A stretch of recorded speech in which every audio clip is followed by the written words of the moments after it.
Hi, folks. You see this tree behind me here, and we have the green side. I think the green side is, I think it's your side. And I think, your side is the side without leaves. I get it. And we've got Choose Life. This is what we're using as sort of our theme picture for the upcoming campaign starting this Sunday. Yeah. It's a really graphic picture. And this is sort of how life works for us anyway. We go from, wow, nothing's on the tree, right? To, man, the tree is just beautiful and it's green, it's got the fruit, it's got everything it's supposed to be, right? Yeah. We all experience this in life. Yeah. Now, I have a question for you. On which side is it harder to live in faith? My side. If this is the green side. I think it's the green side. That is definitely the hardest for faith. Tell me why. Comfort. Yeah, because we don't think we need him. We're good. Our lives are good. You know, something I'm doing is right. I'm doing something good here, and I am achieving great goals through what I'm doing, and me. You know, it's all focused around myself. Yeah. So why do I need God? And it's hard when God wants to use what he's given you for a greater purpose and you don't see it through what he's given you. Exactly. You know? I think you nailed it on the head when you said, I must be doing something right. Yeah. That's why I have all of this. It's because God is just bestowing it upon me. Yeah. Instead of just looking at it as, wow, God is bestowing this upon me. I'm not sure why, but there's got to be a reason for it. There's got to be a purpose. There's no humbleness to that access. There's no like, okay, God, this isn't really about me. This is you placing me in Canada, in Grand Prairie, and there is access here. We just live in access in this town, in this country. We live in it. So we get comfortable. And so, having that mindset of that, what do I have and what resources do I have to give? It's a whole selfless choice that you have to do. So we're kind of describing an Old Testament experience with a king. Yes. Mr. Nebuchadnezzar, and out of the book of Daniel, he had every opportunity to see God's hand at play through Daniel and the circumstances with his three amigos there, the boys, Shadrach, Meshach, and Abednego. He saw some pretty incredible things and even confessed faith in him at one point. But it's like he couldn't help himself later on. He's just looking out upon the vast kingdom that God had given him. And he ends up saying, look at all that I've accomplished. Look at the kingdom that I've created. And he gets his final lesson. Yes. And then ends up, of course, making a strong confession. Yes. Well, if it's God that sets everybody up and he's the reason I'm successful. He then brings the eternal purpose to his station in life. Yeah. And that's a hard thing to do. It's easier when we're on your side over here. Okay, I'm assuming we have that picture, right? Yeah. And you're on the barren, nothing's on the tree kind of side, because that's sort of like in the prodigal son story. He goes through and he finally gets to where he started with the tree green. He goes to where there's nothing, and man, he's in a bad situation. Yeah. Then his head turns back to his father. Yeah. It's easier. Yeah, because the need is so obvious. It's all of a sudden I'm lacking. I don't have what I need. God, I need you to provide for me here. And whereas the other, it's like things are going pretty good. So yeah.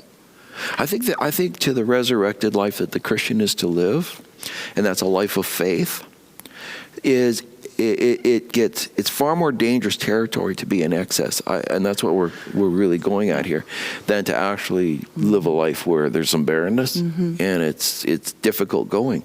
And we find this also in the life of some other guys, like in Joseph, for instance, from the Old Testament. Yeah. Well, Joseph lived when he was in the worst circumstances to the best. His life just... prisoner. Yeah. But he always rose to the top because his faith was so strong. He never changed. Right. And God had such purpose in his in the dead tree and the life tree. He had purpose in all of it. And the lovely thing about this Joseph is that we need to live into access with all of it. That God, the faith in no matter what circumstances you're in, God will raise you. No, he ends up though second. He does, and second in charge command of Egypt, which was the world ruler. Yeah. Which means this was basically, this guy's the second most powerful man in the entire globe at that time, and still his faith doesn't move. No. I can see where, like, if you're in a situation where you're the slave or you're the prisoner, God, I need you, right? And again, we're saying that's kind of how the math works. But when he got to the palace, he's like still the same. He just never changed. Yeah, and I think the sort of the measuring stick there we can take from Joseph or even Daniel when they were living in the excess. If we sort of compare ourselves to them, where we have excess in our lives, it's that word purpose. Is there purpose in what I'm doing here, or am I just accumulating this, whatever it might be, and just kind of just building it up for no good reason? Is there purpose? Is there adventure to this? Is there life being breathed into it? And is there a bigger reason than me just having it? That's exactly right. Exactly. And somehow it's securing my next 24 hours. Of course, Jesus told the story about the rich farmer who said, oh man, I got nowhere to put the grain. I better just build new barns again.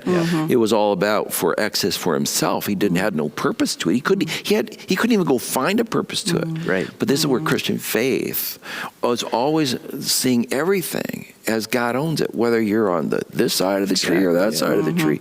And God's in charge. Yeah. And so, because of that, it's his. And that starts you into a purpose that says, wow, if he's blessed me with this, then he's got reason for this. Yeah. And it's not my comfort. Exactly. Right? And my goodness, that's when living really starts. Like when you have that excess, awesome.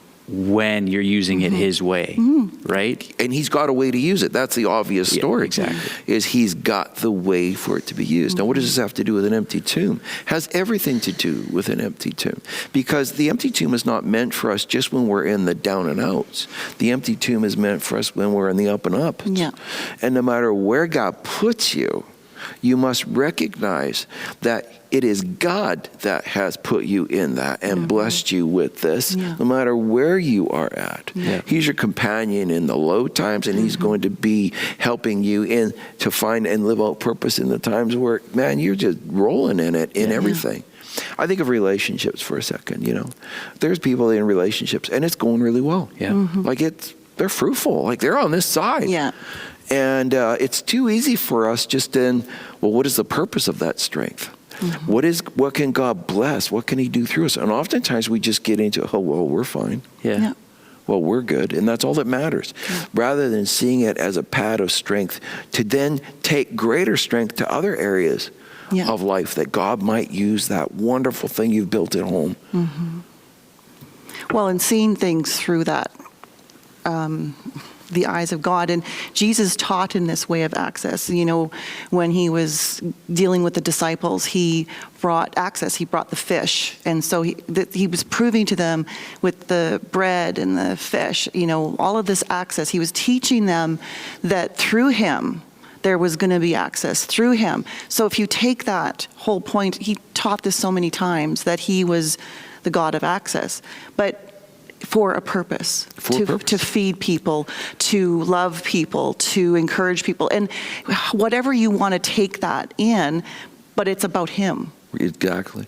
So we close this off with this, faith is always keeping God in charge. He owns it all. I don't care whether we're talking about your energy, we're talking about the condition of your relational world, your financial world, your business world, your gift world, your talent world. My gosh, you might have an excess of talents, of gifts. Those aren't for you to say, gee, what will I do, with all of these great talents? What can I do with my life? Are you serious? God, what do you want to do with my life? Because you've given it. If you gave it, you have purpose. I want your purpose. I don't want to try and go find some purpose that fits me out. What is your purpose? You've given me this. I'm willing to be your servant, your steward. I'm willing to do it. You take that attitude all the way through, and you're going to have the power of that empty tomb infusing your gifts, your talents, what God has blessed you with all over your life. But he's got to be the owner. Yeah. God bless.